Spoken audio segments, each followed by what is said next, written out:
Assalamualaikum warahmatullahi wabarakatuh. Perkenalkan, nama saya Rizky Ananisa dari kelas Manajemen D. Di video kali ini saya akan menjelaskan tugas akuntansi tentang perusahaan dagang dengan sistem periodik. Jadi mari kita mulai dengan jurnal umum terlebih dahulu. Kita mulai dari soal nomor 1. 1 Desember membayar sewa toko bulan Desember sebesar 2.400. Jadi di jurnal umum kita tuliskan akun yang pertama beban sewa di bagian debit dan kas di bagian kredit. Di sini karena dia bayar sewa berarti beban sewanya bertambah. Beban jika bertambah itu berarti di posisinya di debit, dan kas di sini berkurang. Kas berkurang di posisinya kredit karena kas termasuk ke dalam benua harta. Kas di sini berkurang karena untuk membayar beban sewa tersebut. Lanjut pada nomor 2. 3 Desember membeli 50 lusin kain batik dari Juragan Batik Erlangga dengan termin kredit 2/10, N/30, freight on board, shipping point sebesar 21.600. Nah, di sini kita membeli 50 lusin kain batik. Kita tuliskan kalau di periodik muncul akun pembelian dan di bawahnya di bagian kredit kita tuliskan utang dagang. Nah, di sini kan kita membeli 50 lusin, tetapi kredit, maka dari itu muncullah akun utang dagang, yang berarti kita memiliki hutang kepada orang lain. Pembelian di sini kita letakkan di debit. Pembelian karena pembelian tersebut bertambah, pembelian ini termasuk ke dalam benua harta, jadi jika bertambah posisinya di debit. Lalu utang dagang, utang jika bertambah itu kredit. Oleh karena itu utang dagang tersebut kita letakkan di kredit sebesar 21.600. Lanjut nomor 3. Pada 4 Desember membayar ongkos kirim pembelian kain batik pada tanggal 3 Desember sebesar 500. Nah, kan di nomor sebelumnya dituliskan shipping point. Kita membeli secara shipping point, kita sebagai pembeli. Nah, shipping point itu membebankan biaya ongkir kepada si pembeli, jadi kepada kita. Nah, di sini kita bayar biaya ongkos kirimnya pada tanggal 4. Jadi di sini kita tuliskan beban kirim pembelian. Lalu di bawahnya kas. Kas di kredit. Kenapa di kredit? Harta itu jika berkurang itu letaknya di kredit. Nah, di sini kas kita berkurang untuk membayar beban kirim pembelian tersebut. Nah, di sini beban kirim pembelian itu masuk ke benua beban. Beban jika bertambah itu ya pasti di debit. Lanjut nomor 4. Pada 6 Desember menjual berbagai oleh-oleh batik kepada Galeri Hatmini dengan termin kredit 2/10, N/30, FOB shipping point senilai 8.500. Nah, di sini kita menjual barang secara kredit. Jadi di sini kita tuliskan piutang dagang karena orang tersebut membeli dengan kita secara kredit, yang berarti dia memiliki utang terhadap kita. Itu yang disebut sebagai piutang. Nah, piutang kita bertambah, piutang itu termasuk ke negara harta. Oleh karena itu jika bertambah dia di posisi debit. Lanjut di bawahnya kita tuliskan penjualan. Penjualan ini masuk ke benua pendapatan. Oleh karena itu kita kan dapat untung dari penjualan kain batik tersebut, berarti kita mendapatkan pendapatan dong. Nah, pendapatan kita berarti bertambah dari penjualan tersebut. Oleh karena itu penjualan tersebut kita letakkan di kredit karena pendapatan jika bertambah itu posisinya di kredit. Lanjut nomor 5. Pada 7 Desember menerima pelunasan piutang dari Bapak Adi Gunawan Purba atas penjualan bulan November sebesar 8.900 tanpa diskon penjualan. Nah, di sini kita tuliskan orang tersebut melunasi hutangnya kepada kita, berarti piutang kita di sini sudah berkurang atau hilang terhadap orang itu. Jadi di sini kita tuliskan yang pertama kas di bagian debit, berarti kas kita bertambah karena orang tersebut sudah bayar kita. Lalu piutang di sini di bagian kredit, berarti piutang tersebut berkurang. Lanjut, nomor 6, pada 10 Desember, mencatat penjualan tunai tanggal 1 sampai 10 Desember sebesar 27.200, beban pokok penjualan 16.000. Nah, jadi di sini kita tuliskan kas di sini bertambah, oleh karena itu kita letakkan di debit. Lalu penjualan. Nah, penjualan kalau bertambah itu kan di kredit karena dia masuk ke benua pendapatan. Oleh karena itu kita letakkan di kredit sebesar 27.200. Lanjut. Tadi nomor 6, nomor 7. Pada 12 Desember melunasi utang pembelian barang tanggal 3 Desember. Nah, ini kita melunasi hutang yang kita beli pada tanggal 3 Desember, hutang bayar kain batik Erlangga. Jadi di sini kita tuliskan 12 Desember. Utang dagang kita letakkan di debit sebesar 21.600. Kenapa di debit? Karena utang ini kalau berkurang itu masuk ke kolom debit. Oleh karena itu kita letakkan di debit. Lalu kan kita ada diskon pembelian kan, terminnya 2/10 N per 30. Nah, dari tanggal 3 Desember terus kita lunasi pada tanggal 12 Desember. Itu masih masuk belum sampai 10 hari. Jadi maksud dari termin di sini 2/10 itu artinya kita mendapat diskon 2% apabila melunasi dalam kurun waktu 10 hari. Oleh karena itu kita mendapat diskon sebesar 2%. Nah, batas melunasi hutangnya itu 30 hari dari N per 30 itu. Jadi di bawah utang dagang kita tuliskan diskon pembelian sebesar 432. Nah, 432 ini persenan diskonnya. Jadi dari 21.600 diskon 2%, diskonnya 432, sisa 21.168. Nah, yang 21.168 ini berarti masuk ke akun kas. Nah, kas di sini di kolom kredit. Kenapa di kredit? Karena kas kita berkurang untuk membayar utang dagang tersebut. Lanjut. Pada tanggal 14 Desember, Galeri Het Mini meretur beberapa barang yang dibeli tanggal 6 Desember seharga 1.500. Nah,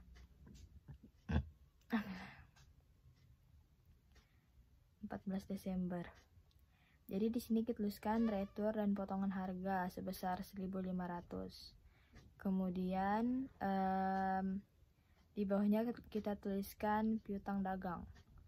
Nah, piutang dagangnya ini di bagian kredit karena berkurang.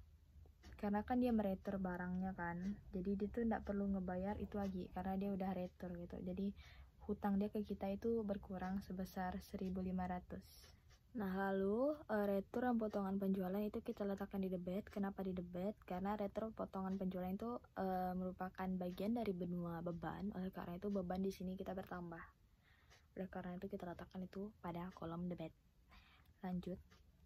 Pada tanggal 15 Desember membayar pemuatan iklan di majalah wanita Lutfira sebesar 2.600.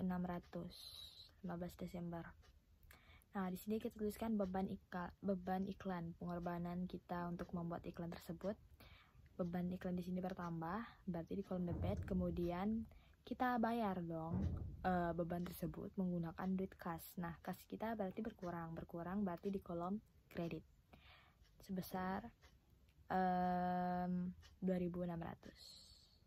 Lanjut, nomor 10 pada tanggal 16 Desember menerima pelunasan piutang dari Galeri Het Mini. Nah, jadi bentar, itu nomor berapa tadi? 16 Desember, tanggal 16 Desember. Nah, berarti di sini dia melunasi piutang. Dia melunasi hutangnya kepada kita. Berarti otomatis kas kita bertambah dong karena dia udah ngebayar utang tersebut. Lalu di bawahnya kita tuliskan piutang dagang. Piutang dagang itu kan berarti udah berkurang. Oleh karena itu piutang dagang kita letakkan di kolom kredit. mana tadi 16 sebesar 7.000. Galeri Hatmini.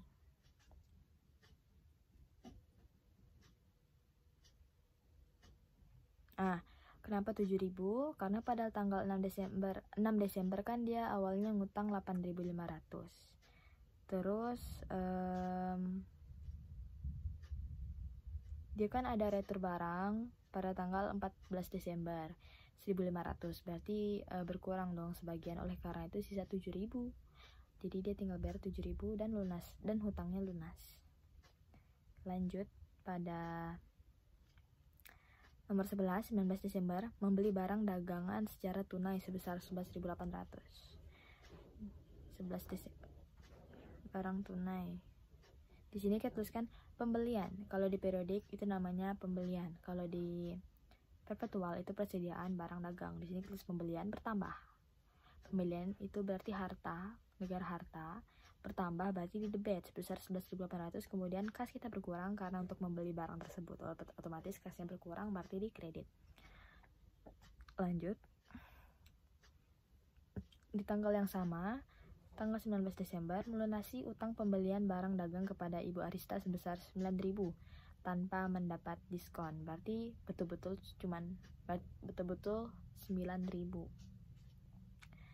19 Desember. Jadi di sini kita tuliskan utang dagang. Kita utang ke orang, berarti namanya utang dagang. Utang kita bertambah sebesar 9.000. Lalu kas di sini kita berkurang karena untuk membayar utang tersebut, berarti kasnya berada di kolom kredit. Lanjut, nomor 13, pada tanggal 20 Desember, menjual kain batik kepada butik Konstantia dengan termin 1/10 N/30, yang berarti mendapat diskon 1% jika membayar dalam kurun waktu 10 hari dan maksimal pembayaran sampai 30 hari. FOB shipping point, yang berarti ditanggung oleh pembeli. Kita di sini menjual, berarti kita tidak mencatat pencatatan ongkir. Nilai 26.000. 20 Desember. Jadi di sini kita tuliskan piutang dagang. Piutang dagang kita letakkan di debit. Kenapa? Karena bertambah. Piutang itu merupakan negara harta. Ada orang ngutang ke kita, itu disebut piutang. Piutangnya bertambah 26.000. Kemudian penjualan kita juga bertambah. Penjualan bertambah kita letakkan di kredit. Kenapa di kredit? Karena penjualan itu merupakan salah satu negara di benua harta. Pendapatan bertambah, berarti masuk ke kolom kredit. Lanjut, nomor 15, 21 Desember.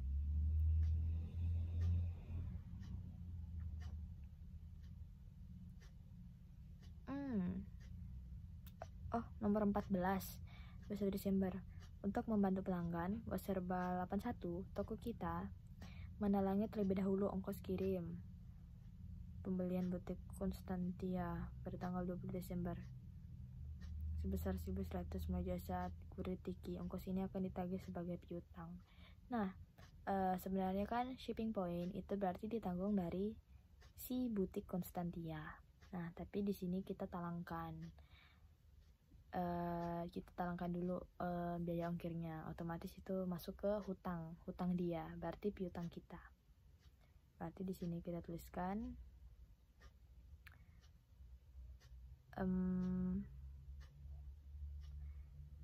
di sini kita tulis kas di kolom debit, kas kita bertambah.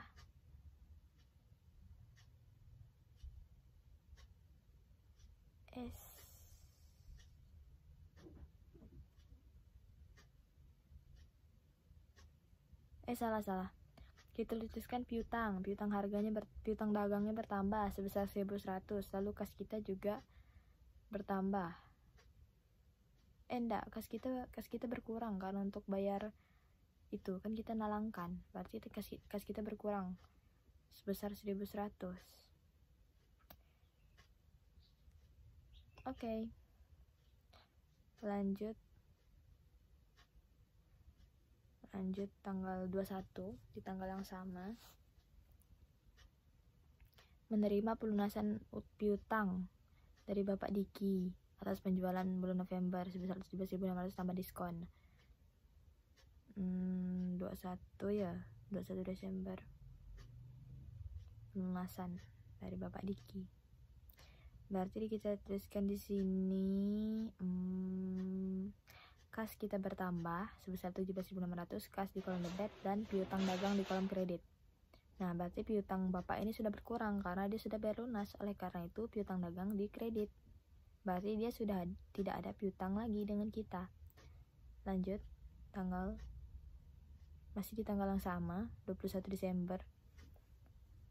Membeli 40 lusin kemeja batik anak-anak dari penjahit Basita dengan termin 1/10 N/30 yang berarti diskon 1% dalam kurun waktu 10 hari.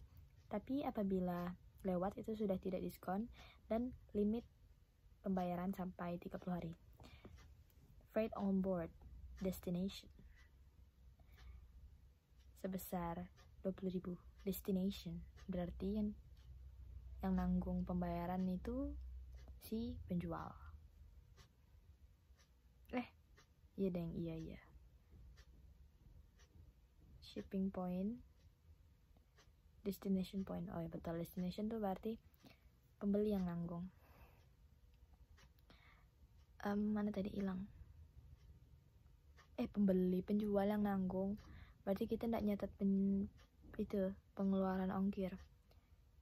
Oke, jadi kita tuliskan di sini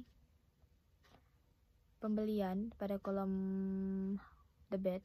Pembelian ini berarti harta kita bertambah karena beli barang. Lalu kas kita berkurang karena membayar buat belanja tuh, buat pembelian itu. Jadi kasnya di kredit. Lanjut,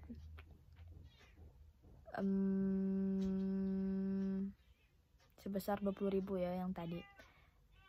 Nomor 17, 24 Desember, meretur 4 lusin dari kemeja batik yang dibeli tanggal 21 Desember dari penjahit plastik karena dapat catat produk. Nah, batik yang kita beli tadi kan 40 lusin kita beli. Terus tuh ada yang catat produk 4 lusin. Jadi kita balikkan lagi ke batik tuh, ke Basita. Jadi di sini kita tuliskan 24. Nah, utang dagang kita berkurang. Utang dagang berkurang di debit.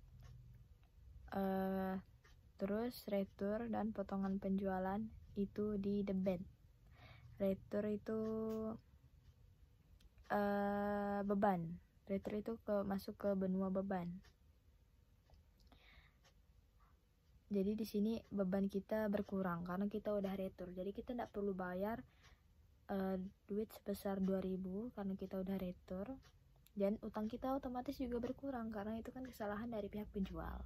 Jadi kita tidak perlu membayar 2.000 tersebut karena terjadi kecacatan barang. Lanjut pada tanggal 26 Desember. Menerima retur barang dari Ibu Elflena, pembeli retail yang sudah membayar tunai sebesar 1.200. Oke. Di sini kita tulis retur dan potongan penjualan bertambah. Dibalikkan barang kita yang udah dibeli sebesar 1.200. Dan kas di sini berkurang 1.200. Kenapa berkurang? Karena dia sebenarnya sebelumnya sudah bayar, tapi karena di retur ada kesalahan, jadi kita balikan duit dia. Nah, lanjut pada tanggal 28 Desember membayar gaji Desember staff 7.500 dan staf administrasi 4.800. Nah, jadi di sini kita tuliskan beban gaji penjualan dan administrasi ini di kolom debit, beban bertambah sebesar 12.400 di kolom debit. Itu kita pisah ya, gaji penjualannya berapa, administrasi berapa, terus kas kita berkurang, kasnya berkurang 12.400. Nah, 12.400 ini total dari gaji karyawan yang kita bayar tersebut. Kas kita berkurang kolom kredit karena untuk membayar gaji-gaji para karyawan. Lanjut nomor 20 tanggal 29 Desember membeli perlengkapan toko, kantong pembungkus, kertas truk, label harga, dan lain-lain sebesar 800. 29 Desember. kita tuliskan di sini perlengkapan toko. Perlengkapan toko ini termasuk ke harta ya, berarti harta kita bertambah, jadi di debit. Lalu kas kita berkurang karena untuk membeli barang-barang tersebut. Kas berkurang berarti di kredit sebesar 800. Lanjut, pada tanggal 30 Desember menjual kemeja batik anak-anak kepada SD Andika Pranu Satya dengan termin 2/10, N/30. Shipping point senilai 18.750. Shipping point ditanggung oleh pembeli. Kita di sini penjual, berarti ditanggung oleh mereka. Oleh karena itu kita tidak perlu mencatat pengeluaran ongkir. 30 Desember. Jadi di sini kita tuliskan piutang dagang karena dia beli secara kredit. Jadi dia berhutang sebesar 18.750. Hutang bertambah berarti piutang bertambah berarti bagian debit. Lalu di sini kita tuliskan penjualan. Penjualan di sini di kolom kredit. Penjualan ini masuk ke pendapatan.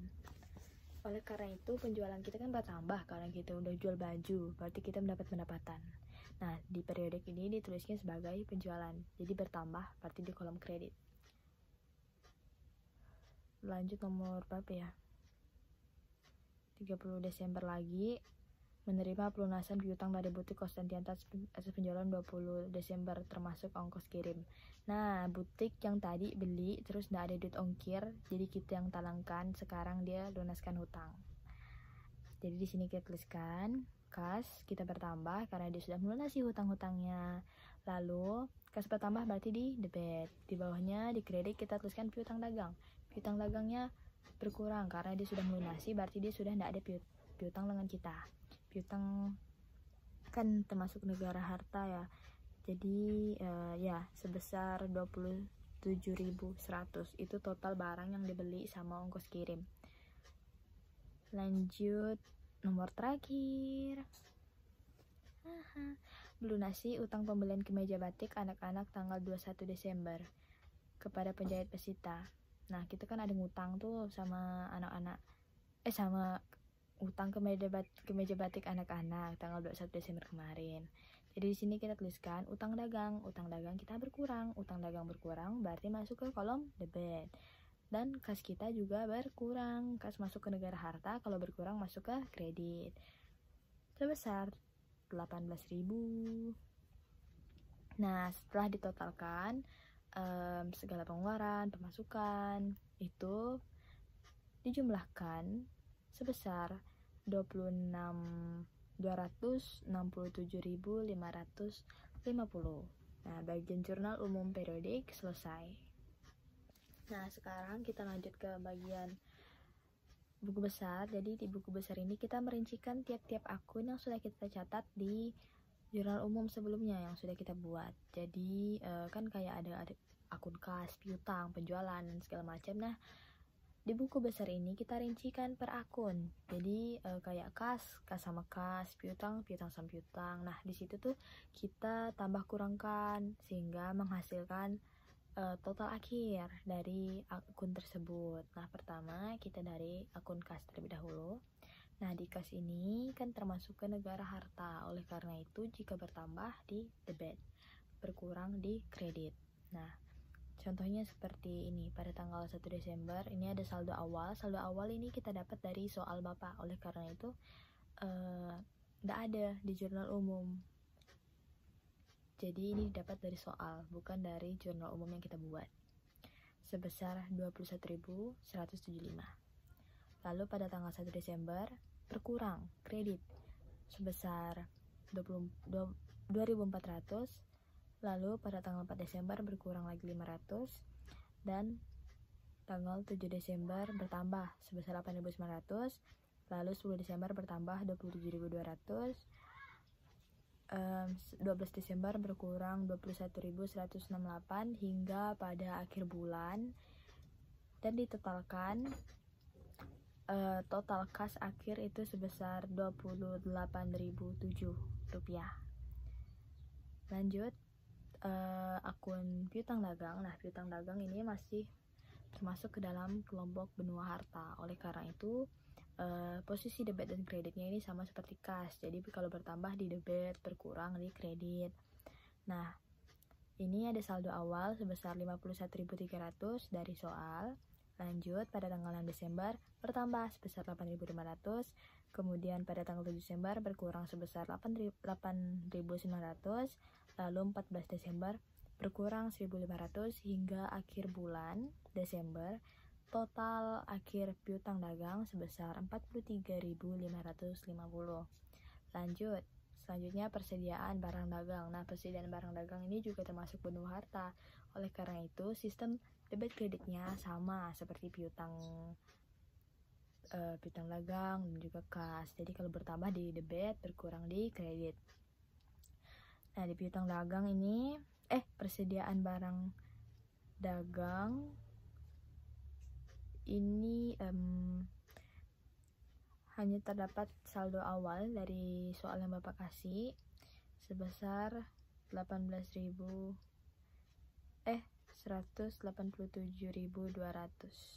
Lanjut, asuransi dibayar di muka. Nah, asuransi ini tidak salah sih di harta ya. Nah, di sini cuma dapat dari soal Bapak. Jadi di sini cuma terdapat saldo awal sebesar 5.605. Lanjut, perlengkapan toko. Nah, perlengkapan toko ini juga harta. Jadi pada tanggal 1 Desember saldo awalnya 3.800, lalu bertambah sebesar 800 hingga total akhirnya sebesar 4.600. Lanjut, peralatan toko ini juga benua harta. Saldo awalnya di sini cuma terdapat saldo awal sebesar 165.500. Lanjut, akumulasi depresi peralatan toko kosong. Peralatan kantor ini ada dari given dari soal sebesar 60.000. Lanjut, akumulasi depresiasi peralatan kantor. Nah, di sini penyusutan peralatan kantor tidak ada di jurnal sebelumnya, tapi di sini ada 20.000. Ini didapat dari mana? Ini dapat dari soal apa? Lanjut, utang dagang. Nah, utang dagang ini juga ada saldo awalnya atau given atau dapat dari soal Bapak. Kita sebut saja sebagai saldo awal sebesar 32.200. Nah, utang nih kalau dia bertambah itu di kredit, berkurang dia ke debit, balik sama benua harta. Ini namanya benua utang. Lalu pada tanggal 3 Desember bertambah sebesar 21.600, kemudian berkurang pada tanggal 12 Desember sebesar 21.600, dan hingga akhir bulan itu total akhirnya sebesar 23.200. Lanjut, utang gaji kosong. Lanjut, beban yang masih harus dibayar kosong. Utang bank. Selanjutnya akun utang bank. Ini ada saldo awalnya sebesar 40.000. Nah, kenapa di posisinya di kredit? Ini karena utang kalau bertambah sebenarnya posisi awalnya itu juga di kredit. Jadi oleh karena itu saldo akhirnya itu kita tuliskan di kredit karena dia posisi awalnya memang kredit gitu. Lanjut, utang bunga kosong, kita tidak ada utang bunga. Lanjut, modal saham. Nah, modal saham ini kan kayaknya tidak ada lah kemarin di jurnal umum. Nah, ini tiba-tiba ada 50.000. 50.000, iya 50.000 ini dapat dari saldo awal, dari given soal. Lanjut, saldo laba, ada saldo awalnya sebesar 135.100. Lanjut, dividen, ada saldo awalnya sebesar 45.000. Lanjut, penjualan. Nah, penjualan ini ada saldo awalnya sebesar 1.073.700. Kemudian berkurang sebesar penjualannya pendapatan. Jadi kalau pendapatan itu bertambah di kredit, berkurang di debit. Jadi di sini bertambah 8.600 pada tanggal 6 Desember, lalu pada tanggal 10 Desember bertambah lagi sebesar 27.200 hingga pada akhir bulan total akhir penjualan sebesar 1.154.150. Lanjut, returan dan potongan penjualan. Nah, returan dan potongan penjualan ini merupakan benua beban. Jadi, di sini ada saldo awal sebesar 30.900, kemudian bertambah sebesar 1.500 pada tanggal 14 Desember, lalu pada tanggal 26 Desember bertambah lagi sebesar 1.200 hingga total akhir returan potongan penjualan sebesar 33.600. Lanjut, diskon penjualan. Ini ada saldo awal sebesar 19.800. Lanjut, pembelian. Ada saldo awal sebesar 536.500. Pembelian ini harta. Jadi bertambah di debit, berkurang di kredit.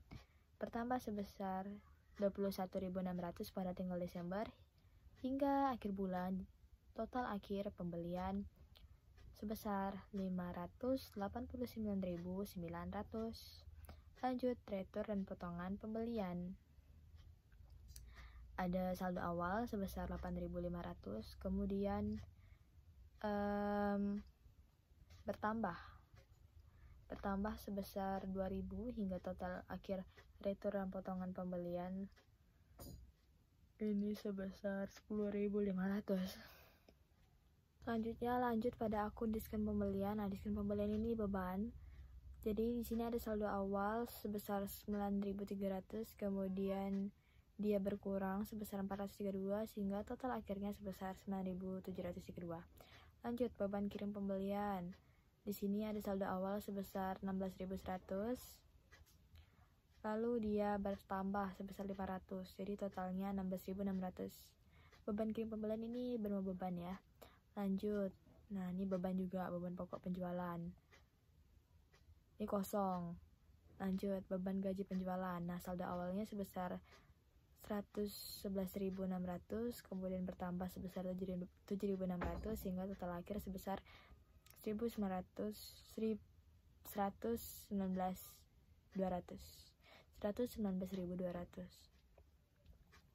Lanjut, beban sewa. Ada saldo awal sebesar 27.900, kemudian bertambah sebesar 2.400 sehingga total akhir sebesar 30.300. Lanjut, beban depresiasi peralatan kantor kosong. Beban perlengkapan toko kosong. Beban kirim penjualan ada saldo awal sebesar 10.100.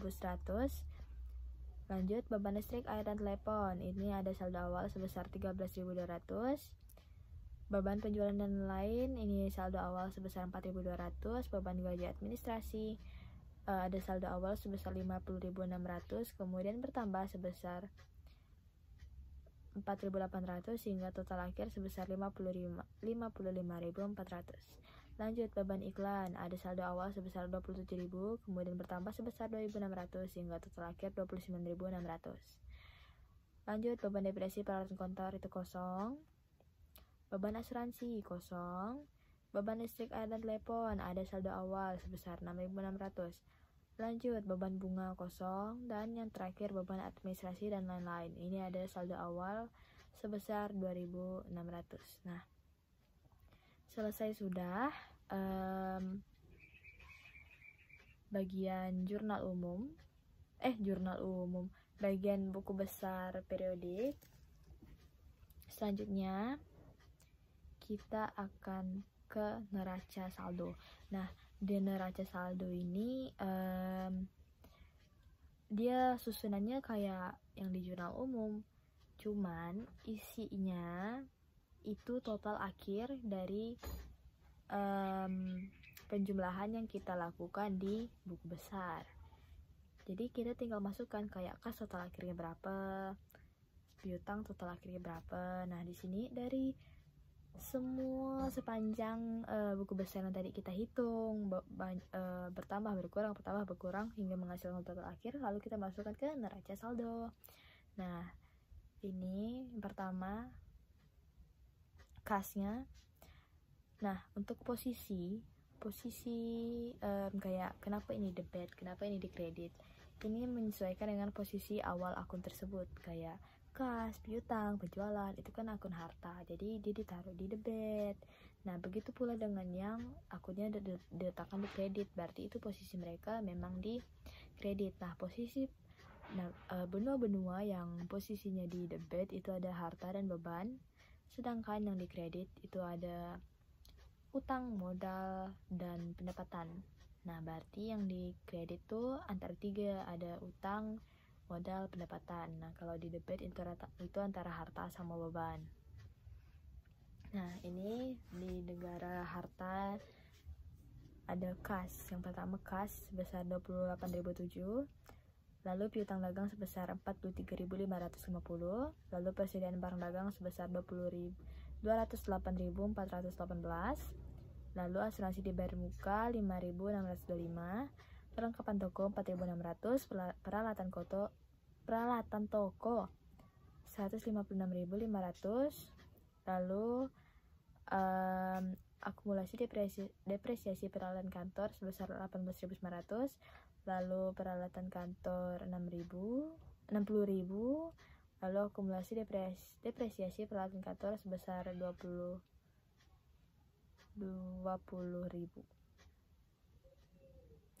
Nah, sekarang bagian utang. Nah, di utang ini ada utang dagang 23.200, utang gajinya ndak ada, beban yang masih harus dibayar ndak ada, utang bank sebesar 40.000, lalu utang bunganya kosong. Nah, di sini lanjut ada modal saham. Modal saham itu posisi awalnya itu di kredit. Jadi di sini ada modal saham sebesar 50.000, lalu saldo awal laba 1 Januari 2012 sebesar 135.100, lalu ada dividen sebesar 45.000. Lalu di sini ada penjualan di kredit karena dia pendapatan sebesar 1.154.150. Lalu ada return potongan penjualan sebesar 33.600 dan diskon penjualan sebesar 19.800. Kemudian ada harga pokok penjualan sebesar 565.050. Lalu ada beban gaji penjualan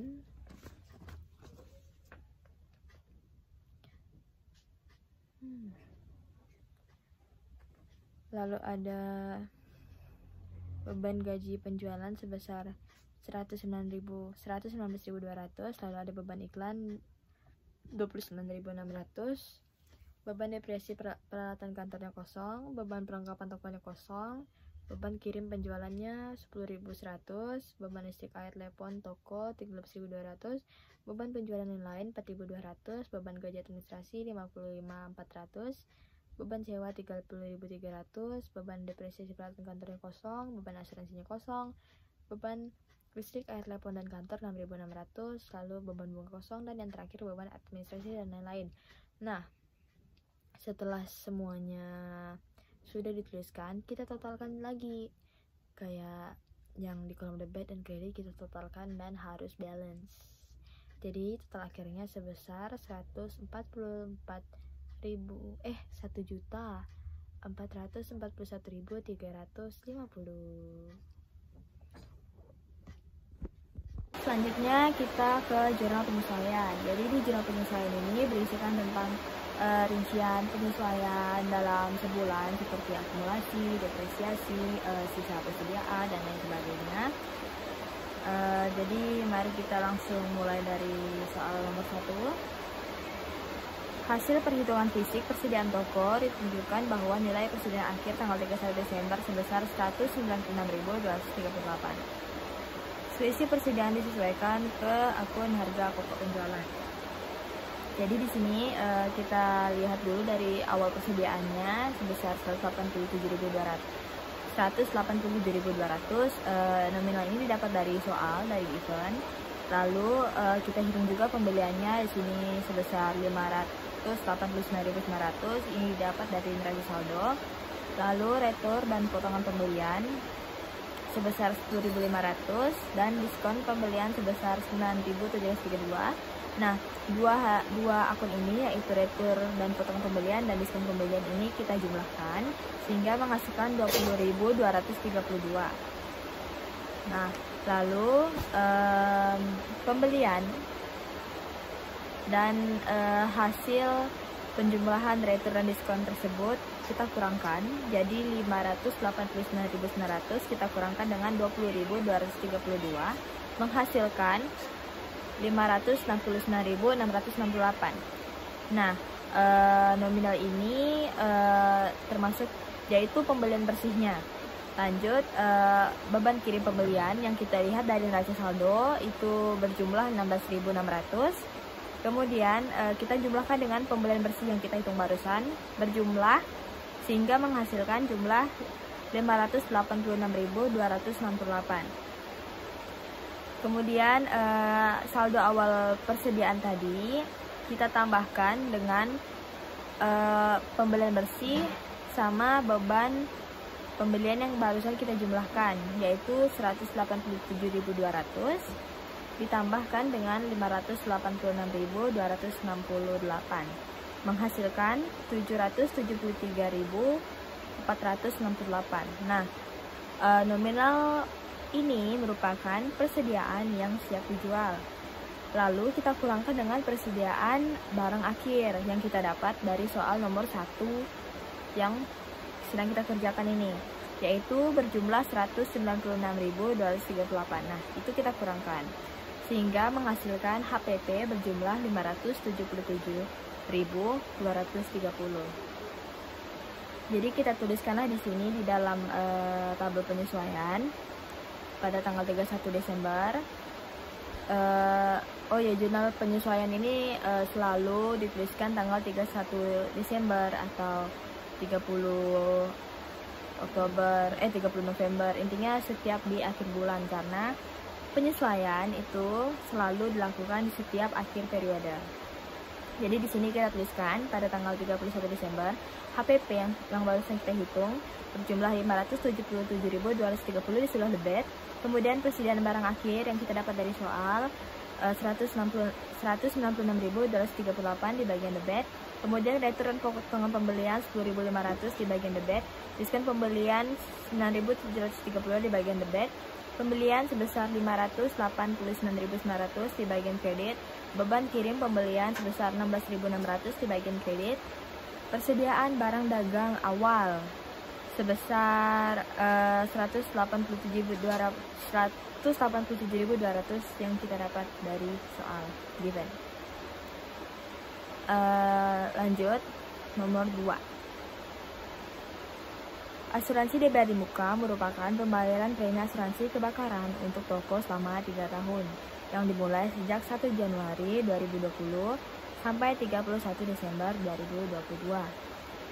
Nah, jadi di sini kita tuliskan nomor 2, asuransi yang dibayar di muka ini kita dapat dari neraca saldo sebesar 5.625. Nah, ini kita bagi waktu yang dipakai yaitu 3 tahun. Jadi kita bagi 3, yaitu dapatlah 1.875 per tahun. Jadi dalam tabel kita tuliskan beban asuransi sebesar 1.875 di debit dan asuransi dibayar di muka sebesar 1.875 di kredit. Lanjut nomor 3. Hasil perhitungan fisik perlengkapan barang habis pakai toko seperti kantong pembungkus dan seterusnya menunjukkan saldo akhir sebesar 1.500. Nah, di sini kita hitungkan saldo akhir kan di sini kita tuliskan 1.500. Kemudian perlengkapan toko itu yang kita lihat dari neraca saldo itu sebesar 4.600. Nah, itu kita kurangkanlah dengan saldo akhir, yaitu yang 1.500 tadi, sehingga menghasilkan 3.100. Nah, 3.100 ini merupakan beban perlengkapan toko. Jadi di sini kita tuliskan beban perlengkapan toko di debit sebesar 3.100 dan perlengkapan toko sebesar 3.100. Nah, berarti ini di sini menunjukkan 3.100 ini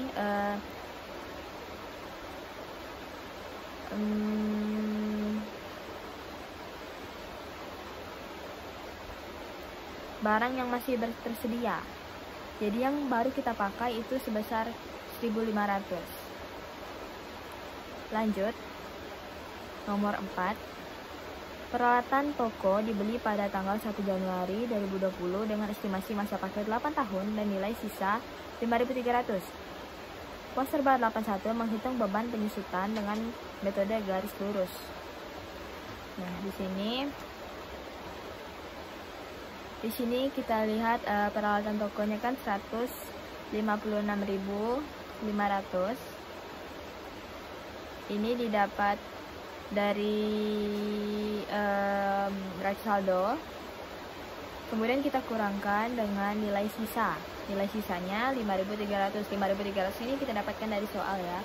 Jadi peralatan toko yang neraca saldo kita kurangkan dengan nilai sisa, kemudian kita bagi dengan masa ekonomis.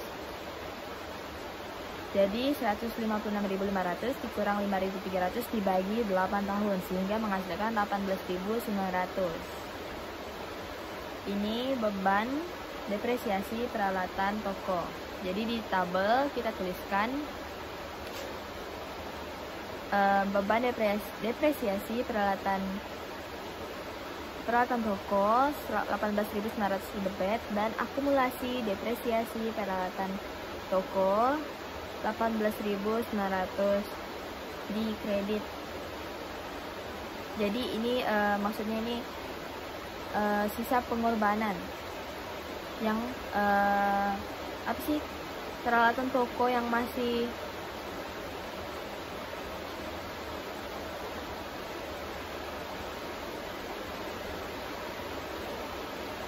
ini maksudnya nih 18.900 nih yang udah kita pakai toko peralatannya gitu. Jadi yang sisanya tuh yang masih dipakai tuh cuman 5.300 tadi. Sekarang lanjut nomor 5. Peralatan kantor dibeli pada tanggal 1 September 2019 dengan estimasi masa pakai 4 tahun tanpa nilai.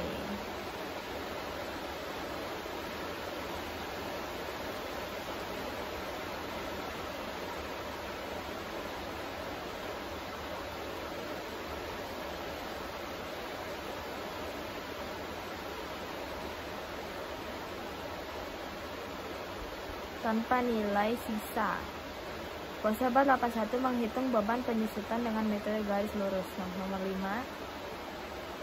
Ini peralatan kantor yang dari neraca saldo kita lihat sebesar 60.000, terus kita bagikan dengan waktu ekonomis yaitu 4 tahun menghasilkan 15.000 per tahun. Jadi kita 15.000 ini beban depresiasi peralatan kantornya, penyusutannya. Jadi di dalam tabel kita tuliskan beban depresiasi peralatan kantor di debit 15.000, kemudian di bawahnya itu pasti berpasangan dengan akumulasi depresiasi peralatan kantor di kolom kredit sebesar 15.000. Lanjut nomor 6. Pembayaran gaji terakhir adalah untuk periode kerja sampai tanggal 27 Desember. Toko tetap buka selama tanggal 28 sampai 31 Desember. Gaji karyawan 50 per hari. Karyawan yang masuk kerja terdiri atas 6 orang staf penjualan dan 4 orang staf administrasi. Nah, jadi di nomor 6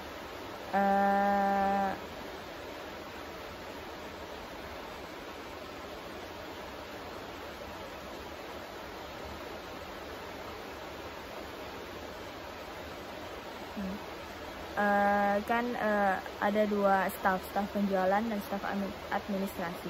Yang staf penjualan itu kan terdiri dari 6 orang, 1 orang gajinya 50, jadi 6 dikali 50 sama dengan 1.200. Kemudian untuk staf administrasi sebanyak 4 orang dikalikan 50, jadi sebesar 800. Jadi di sini kita tuliskan beban gaji penjualan 1.200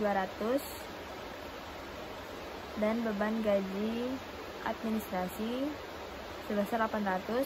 Ini di kolom debit. Kemudian utang gaji yang kita utangkan kepada para karyawan yaitu total dari kedua beban gaji tersebut yaitu 2.000 di kolom kredit. Berarti utang kita bertambah. Lanjut, nomor 7. Tagihan listrik, air, dan telepon bulan Desember baru diterima di awal Januari 2021. Total tagihan 1.820 dan dialokasikan 75% sebagai pemakaian toko dan 25% sebagai pemakaian kantor. Nah, di sini ini kan diketahui tagihannya sebesar 1.820. Kemudian dibagi persenan 75 buat toko, 25 buat kantor. Nah, ini 1.870-nya kita bagi 75%, jadi dapatnya 1.365 buat toko dan 25%-nya yaitu 455 ini buat kantor. Jadi di sini kita tuliskan beban listrik, air, telepon, toko 1.365 di debit, beban listrik, air, telepon, kantor 455 di debit. Lalu beban yang masih harus dibayar, yaitu total dari kedua beban toko dan kantor tersebut, yaitu 1.820 di bagian kredit. Beban yang masih harus dibayar ini masuk ke kolom utang, jadi utangnya bertambah gitu, makanya di kredit. Lanjut, nomor terakhir penyesuaian. Utang bank untuk modal kerja dengan bunga 9% per tahun selama 2 tahun. Pinjaman cair 1 Agustus 2020. Cicilan pokok dan bunga dibayar setahun sekali. Cicilan pertama jatuh tempo pada 1 Agustus 2021. Di sini kan kita diketahui utang banknya 9% per tahun selama 2 tahun. Jadi di sini utang bank yang kita ketahui dari neraca saldo itu 40.000. Bunganya kan 9%, jadi kita kalikan 40.000 dikali 9% itu menghasilkan 3.600 per tahun. Nah, ini kan per tahun, kita belum tahu per bulannya itu berapa kan, jadi 3.600 itu kita bagikan selama 12, karena setahun itu ada 12 bulan, jadi didapatlah 300 per bulan. Nah, ini kan dari soal kan dari Agustus ya, Agustus ke Desember itu sekitar 5 bulan. Nah, 5 bulan ini kan 1 bulannya 300, jadi 300 kita kalikan 5, jadi menghasilkan 1.500. Nah, jadi 1.500 ini beban bunga per bulannya. Jadi kita tuliskan di sini beban bunga buat bulan Desember, jadi beban bunganya 1.500 di debit dan utang bunganya 1.500 di kredit. Nah, kemudian debit dan kredit ini kita jumlahkan menghasilkan total sebesar 837.895. Setelah jurnal penyesuaian selesai, selanjutnya kita ke buku besar penyesuaian. Buku besar setelah penyesuaian. Jadi setelah disesuaikan kan ada beberapa akun yang berubah karena penyesuaian tersebut.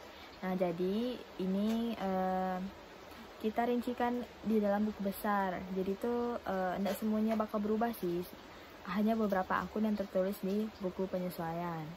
Nah, akun-akun yang berubah tuh yang pertama persediaan barang dagang, yang awalnya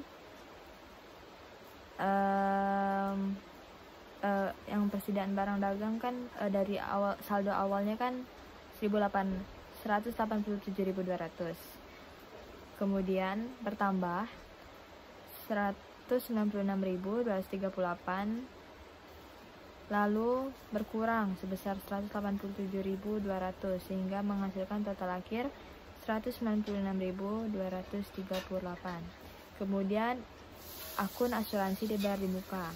Saldo awalnya 5.625, kemudian berkurang pada tanggal berkurang di penyesuaian sebesar 1.875 sehingga menghasilkan total akhir 3.750. Lalu ada perlengkapan toko, saldo awalnya 3.800, kemudian bertambah pada 29 Desember sebesar 800, kemudian di penyesuaian berkurang sebesar 3.100 sehingga menghasilkan total akhir sebesar 1.500. Kemudian ada akun akumulasi depresiasi peralatan kantor. Awal saldonya sebesar 18.900, kemudian bertambah dari penyesuaian sebesar 18.900 sehingga menghasilkan total akhirnya sebesar 37.800. Lalu ada saldo akumulasi depresiasi peralatan kantor yang saldo awalnya itu 20.000, kemudian bertambah pada penyesuaian sebesar 15.000 sehingga menghasilkan total akhir 35.000. Lalu ada akun utang gaji yang saldo awalnya kosong, kemudian bertambah 2.000 sehingga totalnya 2.000. Lalu ada akun beban yang masih harus dibayar yang awalnya 0 kini menjadi 1.820. Lalu ada utang bunga yang saldo awalnya 0 juga kini berubah menjadi 1.500. Kemudian akun pembelian yang saldo awalnya 536.500 kemudian bertambah 21.600 pada tanggal 3 Desember, lalu bertambah lagi pada tanggal 19 Desember sebesar 11.800, lalu bertambah lagi sebesar 20.000 pada tanggal 21 Desember, kemudian berkurang di penyesuaian sebesar 589.900 sehingga habis jadi 0. Kemudian ada retur dan potongan pembelian yang saldo awalnya sebesar 8.500 kemudian bertambah sebesar 2.000, lalu berkurang di penyesuaian sebesar 10.500 sehingga habis. Lalu di diskon pembelian yang saldo awalnya 9.300 lalu bertambah pada tanggal 12 Desember sebesar 432, lalu pada penyesuaian berkurang sebesar 9.732 sehingga habis. Selanjutnya beban kirim pembelian yang saldo awalnya 16.100 kemudian bertambah 500 pada tanggal 4 Desember, kemudian di penyesuaian berkurang sebesar 16.500 sehingga habis. Lanjut pada beban pokok penjualan yang saldo awalnya kosong kini bertambah di penyesuaian sebesar 577.230 sehingga menghasilkan sehingga menjadikan nominal itu nominal akhir dari akun beban pokok penjualan. Kemudian ada akun beban gaji penjualan yang saldo awalnya 111.600 kemudian bertambah 7.600, lalu pada penyesuaian bertambah lagi sebesar 1.200 sehingga menghasilkan total akhir sebesar 120.400. Kemudian ada akun beban depresiasi peralatan kantor yang awal saldonya 0 kini bertambah pada penyesuaian sebesar 18.900 sehingga menjadikan 18.900 itu sebagai total akhir. Lalu ada beban perlengkapan toko yang awal saldonya 0 kini bertambah menjadi 3.100 sehingga menghasilkan 3.100 itu menjadi nominal akhir dari akun beban perlengkapan toko. Kemudian ada beban listrik, air, dan telepon toko yang awalnya saldo awalnya 13.200 bertambah di penyesuaian sebesar 1.365 sehingga menghasilkan total akhir 14.565.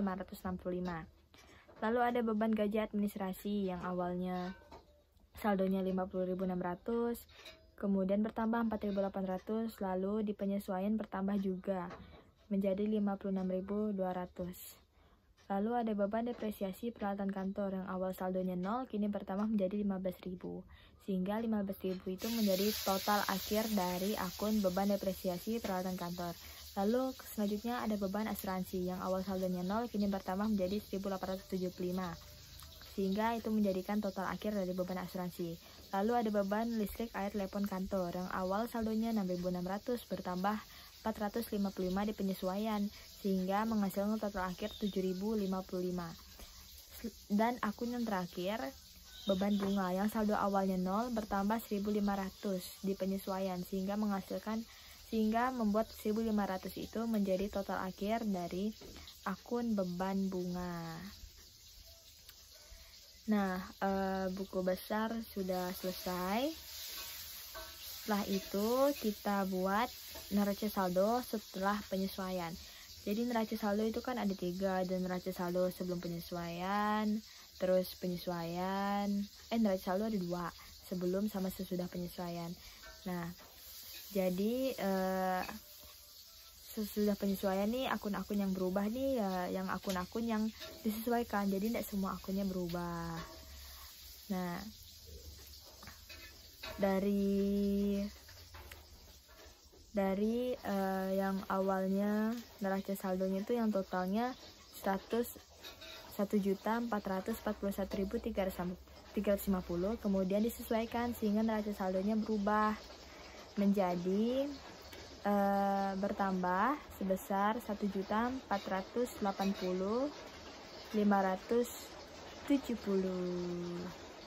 Selesai, selanjutnya kita ke tahapan neraca lajur atau worksheet bagian periodik. Nah, di neraca lajur ini nih berisikan rangkuman dari step pertama hingga step akhir kita. Jadi akhirnya kita tahu kita memperoleh keuntungan atau kerugian. Jadi di neraca lajur ini berisikan seperti neraca saldo sebelum penyesuaian, neraca saldo sesudah penyesuaian, terus ada ditambah laporan laba rugi, laporan posisi keuangan. Jadi di sini tuh kita bisa lihat kita memperoleh keuntungan atau tidak. Tabel pertama itu ada neraca saldo sebelum penyesuaian. Itu total keseluruhannya sebesar 1.461.582. Kemudian tabel penyesuaian dengan total 837.895. Kemudian neraca saldo setelah penyesuaian dengan total 1.480.570. Kemudian di laporan laba rugi, nah di laporan laba rugi ini kita hanya memasukkan pemasukan dan pengeluaran. Jadi fungsinya di sini kita ingin melihat seberapa besar laba bersih yang kita peroleh. Jadi di sini ada penjualan sebesar 1.154.150. Penjualan ini pendapatan. Lalu kita kurangkan dengan segala beban-beban, kita kurangkan dengan segala beban kayak beban gaji, beban sewa dan sebagainya dengan total beban 946.025. Nah, kita hitung tadi pemasukan kita kurangkan dengan pengeluaran sehingga menghasilkan 208.185. Nah, 208.125 inilah laba bersih yang kita peroleh. Lalu di sini nah, kemudian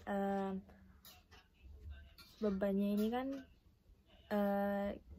yang hasilnya 946.025 itu kita tambahkan dengan laba bersih 208.125 sehingga menghasilkan 1.154.150. Dan ini harus balance dengan kredit di sebelahnya.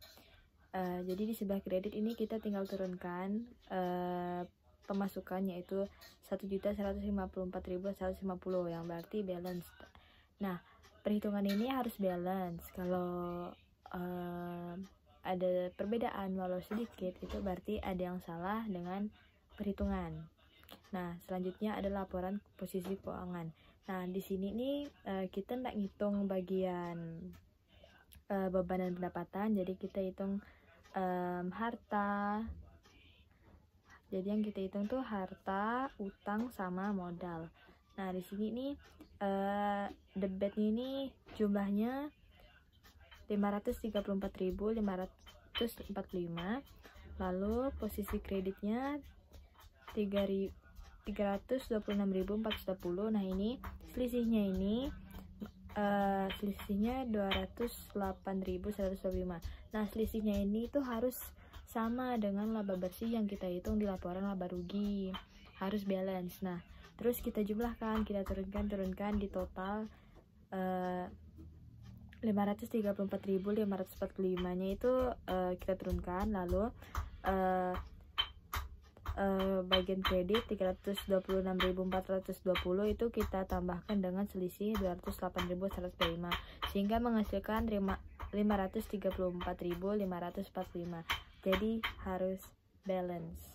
Selesai sudah bagian neraca lajur. Selanjutnya yang terakhir ada laporan keuangan. Di laporan keuangan ini terdapat 3 bagian, yaitu adalah laba rugi, perubahan modal, dan posisi keuangan. Jadi yang pertama kita laba rugi terlebih dahulu. Jadi di laporan laba rugi ini terdapat catatan pendapatan dan juga beban yang dikeluarkan. Di pendapatan ada penjualan sebesar 1.154.150, kemudian ada return potongan penjualan yang berbeda posisi dengan penjualan, sehingga di sini dituliskan minus sebesar 33.600, kemudian ada diskon penjualan yang juga berbeda posisi dengan penjualan sehingga juga minus sebesar 19.800, sehingga ditotalkan pendapatan menghasilkan sejumlah 1.100.750. Kemudian di COGS ada beban pokok penjualan sebesar 577.230 dan memperolehlah laba kotor. Laba kotor ini hasil dari total pendapatan dikurangi dengan COGS atau beban pokok penjualan sehingga menghasilkan laba kotor sejumlah 523.520. Lanjut, beban penjualan. Nah, di beban penjualan ini terdapat beberapa macam-macam beban seperti beban gaji penjualan, beban sewa, beban depresiasi peralatan kantor, beban perlengkapan toko, beban kirim penjualan, beban listrik, air, telepon toko, dan beban penjualan lain yang berjumlah 201.565. Selain itu juga ada beban administrasi yang totalnya 113.830. Jadi total semua beban yaitu 315.395. Nah, jadi untuk laba bersihnya, cara kita mencari laba bersih yaitu laba kotor tadi kita kurangkan dengan total beban sehingga menghasilkan 208.125. Nah, laba bersih ini harus sesuai dengan selisih yang ada di dalam worksheet di neraca lajur. Jika terdapat kesalahan, jika terdapat perbedaan berarti terdapat kesalahan. Selanjutnya ada laporan perubahan modal. Nah, di laporan perubahan ini terdapat yang pertama modal awal pada tanggal 1 Desember yaitu ada modal saham 50.000, saldo laba 135.100 dan total modal 185.100. Kemudian laba bersih yang tadi kita masukkan, lalu ada dividen. Nah, dividen ini berbeda posisi dengan modal sehingga dituliskan dikurang. Nah, sehingga kita totalkan menjadi modal akhir pada tanggal 31 Desember 2020 yaitu modal saham tetap 50.000, saldo laba 298.225 dan total modal berjumlah 348.225. Di laporan perubahan ini gunanya untuk kita mencari tahu modal kita di bulan ini. Dan yang terakhir yaitu laporan posisi keuangan. Nah, di sini terdapat dibagi dua lagi yaitu aktiva dan pasiva. Di aktiva di sini ada harta lancar dan harta tetap. Nah, harta lancar ini berisikan kas, piutang dagang, persediaan barang dagang, asuransi dibayar di muka, perlengkapan toko, sehingga menghasilkan total harta lancar yaitu 273.045. Sedangkan harta tetap yang berisikan peralatan toko, peralatan kantor, dan juga dua akun yang berbeda posisi yaitu akumulasi depresiasi peralatan toko dan kantor, sehingga menghasilkan harta tetap sebesar 143.700, sehingga total aktiva yang dihasilkan yaitu 416.745. Nah, kemudian untuk bagian pasiva ini ada hutang lancar, hutang jangka panjang, dan juga modal. Nah, di bagian hutang lancar ini terdapat utang dagang, utang gaji, beban yang masih harus dibayar, utang bank, dan utang bunga. Hutang lancar yaitu sejumlah 36.520, sedangkan untuk bagian hutang jangka panjang yaitu berisikan hutang bank sebesar 32.000. Sehingga kita lanjut ke bagian modal. Nah, di bagian modal ini ada modal saham dan saldo laba. Jadi ditotalkan dua akun tersebut sehingga menghasilkan 348.225. Nah, jadi total pasifa yang dijumlahkan yaitu dari hutang lancar, hutang panjang, terus modal menghasilkan sebesar 416.745. Nah, untuk perhitungan di pasifa dan aktiva itu diharuskan balance atau sama. Apabila berbeda walaupun itu hanya satuan, hanya satu atau dua satuan, itu tetap dianggap salah, berarti ada sesuatu yang salah di perhitungan akuntansi. Sekian penjelasan dari saya. Mohon maaf apabila masih terdapat kekeliruan di dalam penjelasan maupun tugas UAS saya. Sekian, wassalamualaikum warahmatullahi wabarakatuh.